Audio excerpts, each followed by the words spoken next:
பார்க்கும்போதே சாப்பிடணும் போல இருக்காங்க.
தனு குளிச்சு ரெடி ஆயிட்டாங்க. சாமி கும்பிட்டு இருக்கான்.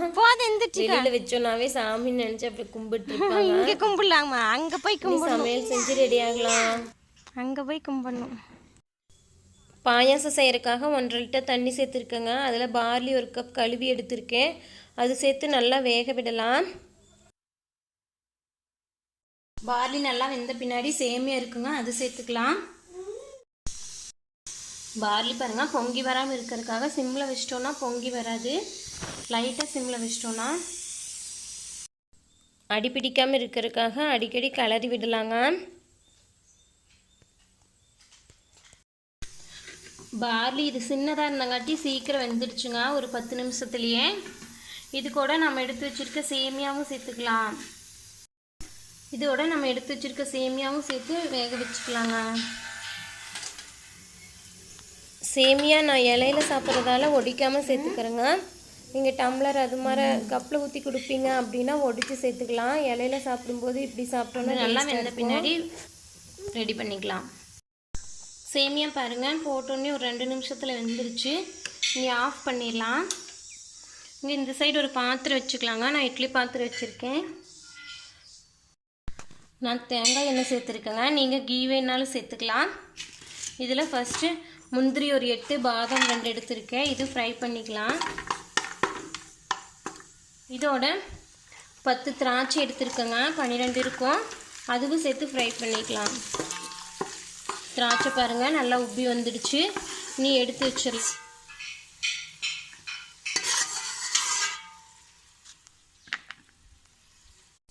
அதோட 10 முந்திரி சேர்த்து ஃப்ரை பண்ணி மிக்ஸி ஜாரில் அடித்து எடுத்துக்கலாங்க. நீங்கள் 25 கிராம் அது மாதிரி இன்னும் அதிகமாக சேர்க்கிறனாலும் சேர்த்துக்கலாம். முந்திரி வறுத்தெடுத்த பின்னாடி சேமியா பார்லி 2 சேர்த்து காய்ச்சி வச்சுருக்க பாயாசம் சேர்த்து மிக்ஸ் பண்ணிக்கலாங்க. கோகனட் ஆயிலில் நீங்கள் கீ சேர்த்துட்டிங்கன்னா கீ மணம் வரும், இல்லைன்னா கோகனட் ஆயில் மணம் வருங்க. அவ்வளோதான் டிஃப்ரெண்ட்டு. கோகனட் ஆயில் தேங்காய் எண்ணெயும் நல்ல மணம் கொடுக்கும். இதுவும் 1 நிமிஷம் நல்லா கொதி வந்தால் போதுங்க. இதோட மில்க் எடுத்து வச்சுருக்கேன். மார்னிங்கே நல்லா காய்ச்சி வச்சிட்டேங்க. 1/2 லிட்டர் மில்க் 1/2 லிட்டர் பால் எடுத்து வச்சுருக்கேன், அது சேர்த்துக்கலாங்க. மில்க் சேர்த்துன பின்னாடி ஒரு டைம் நல்லா கொதி வந்தால் போதுங்க. ஃபஸ்ட்டே நல்லா காய்ச்சி எடுத்து வச்சுருக்கோம், அதனால ரொம்ப நேரம் கொதிக்க தேவையில்லை. பாருங்கள் நல்லா கொதி வந்துடுச்சு. இது கூட பிஞ்ச் மஞ்சள் தூள் சேர்த்து இன்னொரு டைம் நல்லா கொதிக்க விடலாங்க. கலருக்காக நீங்கள் ஃபுட் கலர் வேணாலும் சேர்த்துக்கலாம். இது 1 நிமிஷம் நல்லா கொதி வரட்டும். நாம் அடிச்சு எடுத்து வச்சுருக்க முந்திரி சேர்த்துக்கலாங்க. முந்திரி சேர்த்தன பின்னாடி எல்லாத்தையும் நல்லா கலந்து விட்டுலாம். பாருங்கள் நல்லா கொதி வந்துடுச்சு. அது பின்னாடி தேவையான அளவு சர்க்கரை சேர்த்துக்கலாம்.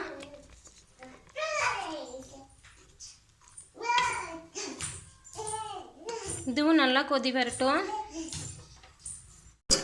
இதுவும் நல்லா கொதி வந்துடுச்சுங்க. இப்போ நம்ம வறுத்து வச்சுருக்க திராட்சை முந்திரி சேர்த்துக்கலாம்.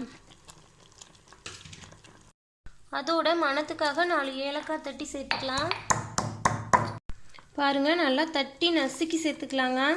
அப்போ தான் விதையெல்லாம் விழுவும். இப்போ டேஸ்டியான பாயாசம் ரெடி ஆகிடுச்சுங்க. ஏலக்காய் தூள் பாருங்கள் எல்லா பக்கம் இருக்குங்காட்டி கலராக இருக்குது. இதோட தேங்காய் பூ சிறிதளவு துருவி சேர்த்துக்கிறேங்க. நீங்கள் தேங்காய் ஃப்ரை பண்ணி சேர்த்துக்கிறனாலும் சேர்த்துக்கலாம். இது 1 நிமிஷம் கொதி வந்தால் சூப்பராக ரெடி ஆகிடுச்சுங்க. நம்மளுடைய முந்திரி பால் பாயாசம் பாருங்கள் செம்மையாக கலர்ஃபுல்லாக ரெடி ஆகிடுச்சு.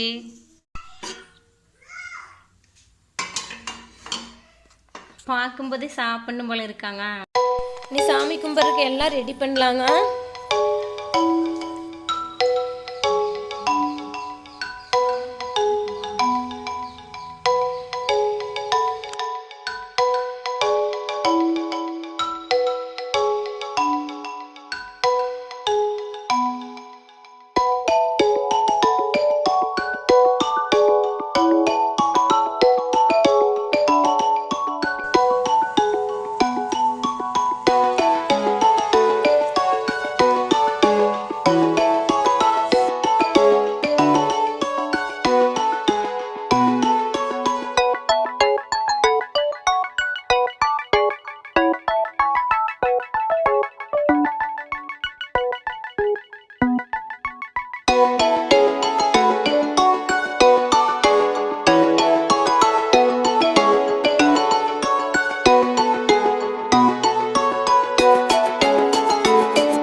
அப்புறம் அந்த 2 அப்படியே எரி. ஆமாம் ஆமாம் போ எடுக்கிறேன் குஞ்சு பா.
இன்னொருக்க சொல்லடி டாய்.